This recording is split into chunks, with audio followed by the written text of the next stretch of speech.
farm here in central Virginia. We're about 40 miles south of Richmond. It's in the Watkins family. My son now is the 8th generation. It was a land grant from the King of England back in the 1700s. So very proud of that has continued in the Watkins name for that many years and will continue to grow to the next generation with our grandchildren.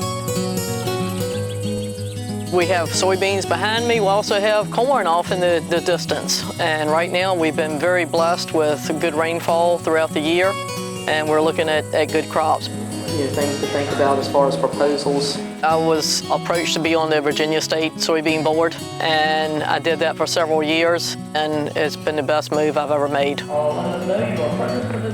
Going from the Virginia Soybean Board into the national level has been very beneficial for the farm here, and to get a better understanding of our checkoff dollars. And I say as farmers, we plant a seed and we harvest that seed and we sell that seed. And we don't see the end use. But if we don't have this market and this demand, what are we going to do with our beans? So you get to see the whole picture, and that's when it's been so enlightening to me and to others. Because as this corn starts drying down, we just hosted a trade mission here, and I was tickled to death. I didn't know what to expect. We pulled out everything.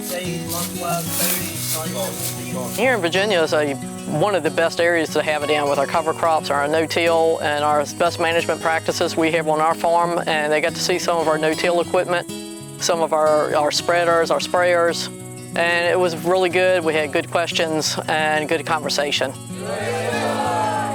They love using U.S. soy, and that's something that we take pride in. I'm just happy to be a part of the soy family, and we all play a part. There's over 500,000 of us, but again, we all have our individual strengths and struggles, but we all work together.